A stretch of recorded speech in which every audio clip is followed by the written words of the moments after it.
महादेव अपने पास सर्प क्यों रखते हैं?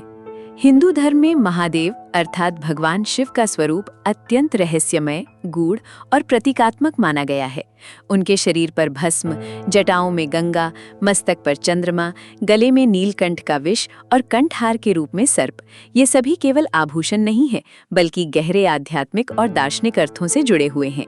विशेष रूप से ये प्रश्न अक्सर पूछा जाता है कि महादेव अपने पास सर्प क्यों रखते हैं। इसका उत्तर केवल पौराणिक कथा तक सीमित नहीं बल्कि जीवन, मृत्यु, अहंकार, ऊर्जा और वैराग्य जैसे गहन सिद्धांतों से जुड़ा हुआ है। विशेष रूप से ये प्रश्न अक्सर पूछा जाता है कि महादेव अपने पास सर्प क्यों रखते हैं।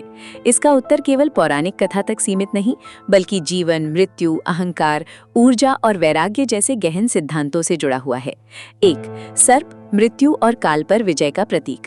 सर्प को सामान्यतः मृत्यु, भय और विष का प्रतीक माना जाता है, लेकिन महादेव के गले में सर्प विराजमान होना ये दर्शाता है कि शिव मृत्यु और काल से परे हैं। सर्प कालचक्र का भी प्रतीक है। जिस प्रकार सर्प कुंडली मारकर बैठता है, वैसे ही समय भी चक्राकार चलता है। शिव का सर्प धारण करना ये संदेश देता है कि वे समय के स्वामी हैं, समय उनके नियंत्रण में है। 2. कुंडलिनी शक्ति और आध्यात्मिक ऊर्जा। योग और तंत्र शास्त्र में सर्प का अत्यंत महत्वपूर्ण स्थान है।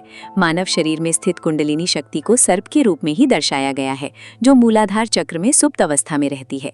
जब साधक ध्यान, योग और तपस्या से इस शक्ति को जागृत करता है तो वह सहस्रार चक्र तक पहुंचती है और आत्मबोध कराती है। महादेव योगियों के योगी हैं। उनके गले में सर्प इस बात का संकेत है कि वे कुंडलिनी शक्ति के पूर्ण स्वामी हैं और उन्होंने आत्मिक ऊर्जा पर पूर्ण नियंत्रण प्राप्त कर लिया है। 3. अहंकार और भय पर नियंत्रण। सर्प सामान्य मनुष्य के लिए भय का कारण होता है, लेकिन शिव के गले में वही सर्प शांत भाव से विराजमान है। इसका अर्थ ये है कि शिव ने अहंकार, भय, क्रोध और वासना जैसे सभी नकारात्मक भावों को वश में कर लिया है। सर्प यहाँ ये सिखाता है कि जो व्यक्ति अपने भीतर के भय और अहंग को जीत लेता है, वही सच्चा शिव भक्त या शिव स्वरूप बन सकता है। 4. वैराग्य और गृहस्थ जीवन का संतुलन। शिव का जीवन एक अद्भुत संतुलन का उदाहरण है। वे कैलाश में रहने वाले तपस्वी भी हैं और माता पार्वती के पति व गणेश कार्तिकेय के पिता भी। सर्प उनके जीवन में ये दर्शाते हैं कि भोग और त्याग के बीच संतुलन कैसे बनाया जाए। सर्प ना तो अत्यधिक सजावट है और ना ही विलासिता, वह सरल, प्राकृतिक और रहस्यमय है। 5. सर्प और प्रकृति का संबंध। शिव को प्रकृति का देवता भी कहा जाता है, पशुपतिनाथ। सर्प धरती से जुड़ा जीव है जो भूमिगत रहता है और प्रकृति के संतुलन में महत्वपूर्ण भूमिका निभाता है।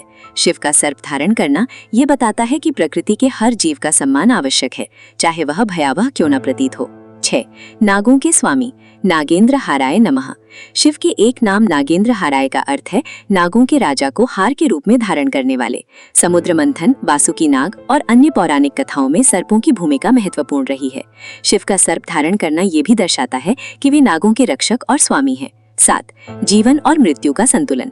सर्प अपनी केंचुली छोड़ता है, ये पुनर्जन्म और परिवर्तन का प्रतीक है। शिव संहारक होते हुए भी नव सृजन का मार्ग प्रशस्त करते हैं। उनके गले में सर्प ये दर्शाता है कि जीवन निरंतर परिवर्तनशील है और जो परिवर्तन को स्वीकार करता है वही मुक्त होता है। 8. भक्तों के लिए संदेश। महादेव का सर्प हमें ये शिक्षा देता है, भय से भागो मत, उसे समझो। अहंकार को गले से उतारो, ऊर्जा को सही दिशा दो, प्रकृति का सम्मान करो, जीवन और मृत्यु दोनों को समान भाव से स्वीकार करो। निष्कर्ष, महादेव के गले में सर्प केवल एक धार्मिक प्रतीक नहीं बल्कि जीवन दर्शन है। ये हमें सिखाता है कि जो व्यक्ति भय, अहंकार, मृत्यु और ऊर्जा पर नियंत्रण पा लेता है, वही सच्चे अर्थों में शिव को प्राप्त करता है।